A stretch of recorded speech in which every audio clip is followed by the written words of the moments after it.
Sound check, 1, 2. This is the 217 Recovery Podcast with Corey Winfield, Ryan Beckman, and Chris Goss.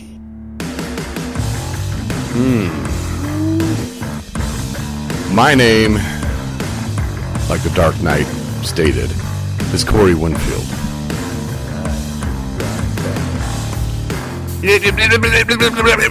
One horse town.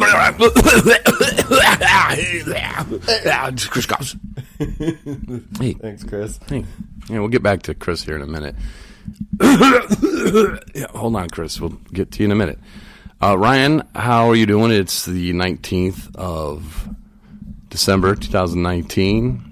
Trump's was, I don't know what's going on with that, impeached or not impeached, or I don't know, man. I don't get into politics myself. I really don't either. I just kind of think it's, I don't know. I just think it's kind of silly a little bit. I get it that people don't like Trump. There's a lot of things not to probably like about him. At the same time, it could be a lot worse. I would look at it, and there's a lot of things in this country that could be fixed, but instead they're so focused on getting a guy for, in my opinion, and, you know, did he tell countries to go investigate Americans? Sure. Yeah. Okay. There's worse things, really. You know, and I think Trump wants the best for America, so politicians don't like that, and they want what's best for their pockets and for what's best for them. Yeah. And that's kind of why, you know, I'm kind of like, well, just let the guy do his job. But anyway, we don't really talk politics. We talk recovery on this show. And I'm better at that. Man, I don't know what is going on with me, Ryan, but I'm kind of glad. I thought I was going to do the podcast alone tonight. I was prepared to do it alone. But maybe you can help me with some of the stuff that I'm kind of going through, man. Like, I got my 1 year on Sunday, and that was kind of cool, I guess. But now it's just, I mean, I don't know if it's that, but I'm having problems. I took some notes, and I put them in here of things I wanted to discuss. My bad mood. And I don't know if it's things aren't going like I want them to, or maybe I'm upset with myself for making excuses, or maybe I'm feeling the pressure of taking that next step with 217 recovery. I don't know, but I just feel like I'm frustrated with where I'm at in life all of a sudden. Life? Yeah, just like I should be doing more, and I'm making excuses like, well, I couldn't do that today because I had to give someone a ride, you know, or I could have done that today. You know, I'm making excuses, and I'm not following through with the plans that I made for myself. Like, I don't know. It's really kind of hard to describe, or maybe I just did describe it, but yeah. Well, sometimes things slow down. I know I have really been frustrated about where I'm at so much, just where everything is at. It seems like the more of the people that I'm around all day have been just not cooperative. So I'm just happy that you're here. That's what I just get a little gratitude in my life. Corey's going through it too. There's just a lot of frustrations on different levels and everywhere. Yeah. Work, home. Yeah, and then I get out of work, and things there, you know, it is what it is. I don't run the company. I'm not trying to, but it's frustrating sometimes when you are not looking at the big picture of things, of, you know, like what the job entailed. Like if you worked at Coca-Cola, you know, the number one job is to make Coca-Cola. You know, if you're in the production line, well, your job is to put them in the can or whatever, box them up. Like, your job is to do that. And at the end of the day, though, it's about making the product that the people want. and giving them the results that they're expecting. And sometimes things go haywire. That happens at every place. But when you feel like nobody really cares about the Coca-Cola that's flying off the shelves anymore, and you kind of get that kind of sense of, hey, they're more worried about what's in the snack room, than the actual Coke that's flying out the thing, or I don't know, man. That's a really bad analogy, but it's all I got right now. But that's frustrating. I get out of work, and then I get a dude who's obviously relapsed, and he's demanding this and that, and I'm like, I don't got you for that. I don't know what to do. I don't have what you're wanting. I can't help you with that. And then he says some stuff that's like, well, then you have to pay for it. I was like, yeah, you're funny.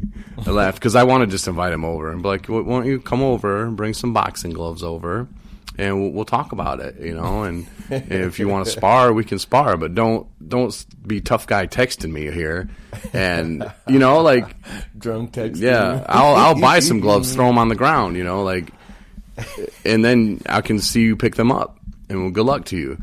But like, don't be tough guy texting me and demanding things. I don't know, maybe your mommy can buy you new ones. I don't know, but I really don't need that. And especially when I get out of work, I really don't need that, Ryan. I really don't. And I know I'm the one that has to control my emotions. And I guess the anger there would come from, I felt disrespected. I felt like, this guy kind of betrayed my trust. And it may be a little confusion, too, because I'm like, I've been nothing but nice to this guy up until this point. Yeah. Well, that's kind of the business we're in with addicts. I mean, once you relapse and you go back into the depths of addiction, you're not a good person. You're not. I mean, when we're not decent people. Once we're using, we can be not the most pleasant, not the most cooperative, and as long as I can understand, like, that person, they got their problems and they're really just taking out their frustrations on me, and it doesn't really have to do with me. It's just because they don't have all this control over all these situations, because let's face it, everything gets unmanageable. And you just blow up at everybody. You're mad at everybody and everything, and it's everybody else's fault. It's not yours, of course, and it's everybody else, and it's a pity party, and that's kind of what the typical addict does. But if you can understand that, then you don't really have to be, it's just the way they are right at this state and time. And I've tried to take that into consideration, and I've blown off a few of his little messages. I'm surprised I didn't get no messages. I'll send them to you. And I've blown a few of them off just like, well, he's clearly drunk. I was there before, like, I'm just going to let it go. This is what it feels. This is what the other side feels like. Mm-hmm. This is what my mom had to deal with. This is what, my ex-girlfriends had to deal with. This is what my friends have had to deal with. So, it kind of is what it is. But I don't know, man. At some point, it gets, yeah. And I'm like, does he want a box? Because he can't come over, And I don't. It's just no. And that's something that I guess I just need to handle better. I mean, as a grown adult, like a grown man. Stupid things have you said? Well, you were drunk or messed up. Oh my gosh, millions. And the next day you probably don't. He's not even going to remember saying it. Most likely, So. Yeah, and it's not that he didn't say he was going to come over and box. He isn't more than welcome to, but He didn't say that, but it's getting to the point where I don't know. It's just, he just needs to stop. Mm-hmm. Well, we'll just pray for him, and one day maybe he'll. Maybe that's my problem too. You pray for him. Well, I haven't been praying that much lately. But that's a key thing they say you can do to help you get over some of that stuff. I just need to pray more in general. Mm-hmm. I just haven't been doing it. And, I'm only here because of God and the grace of God and the things that we're doing because of God. Mm-hmm. Like I didn't do any of this. He put me in the right places and the right situations. And some of the situations I thought were miserable and horrible, but I made it through them. Yep. And that's the life lesson, that no matter how bad things are right now, they could be worse or they could get better, but they don't have to stay the same. You're not going to be miserable forever. And, just thinking back a year ago, I was in jail. I was sitting in a room by myself, flushing bologna sandwiches down the loudest toilet in the earth and getting 12 little one-ply sheets of toilet paper. And, that's where I was. And, I did a lot of thinking in there, a lot of sleeping, but a lot of thinking about what I needed to do next. And, I did a lot of praying in there too. And I was in there for a reason. So, no matter how bad it gets, it can get better, and it will get better if you allow it to. And maybe that's why I'm frustrated too. Like I said, things aren't the way I want them. They're not going as fast as I would like them to. But I'm the one making the excuses of why I didn't do it. Why didn't I do that today? I was on my list of things to do. I didn't do it well because, I just need to do it. And if something comes up, just say, no, I can't do that. Yeah. Or work around it. I feel the frustrations with that. Sometimes you just got to buckle down and do the things we got to do. This morning, I was talking with a friend who is in active addiction, and their choices pretty much come to they got to go to treatment or they'll be going back to jail. But they don't want to go to treatment, and they just spent several months in jail. It's like, don't you remember how crappy it is? And I'm like, I was thinking about it. It's just this big internal battle you're gonna, I'm like, it's gonna be tough because you have to shut off your mind almost, because it's gonna be telling you, oh, it's gonna be horrible, I don't want this. It's gonna be telling you, just staying in your addiction is great, feels good. But when you look at your life and how it's just diminished, you're homeless, in and out of jail, friends don't like you anymore, or the friends you do have are not particularly the best people for you in your life. Your family is distancing themselves from you, just all these things that you've lost, and you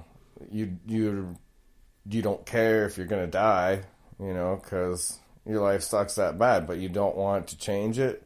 It's like you have to fight that internal battle and realize, okay, and it's like, here's going to be your end choice. You go to jail and detox there, which I see people do that, and they look pretty miserable because it's not like going to treatment where you got some more freedoms. That they will give you some medications to come off of things. Jail, it's we're going to stick you in observation, which is just a cell with glass walls so they can look at you. It's nothing. It's a joke. Yeah. And you'll be sleeping on a cement floor with a blanket. Oh, you got blankets where you're at? Yeah. Dang. Them fancy jails. So there's either the cement floor and the blanket, or, you can go to treatment place, you get fed decent, You know, there's actually people who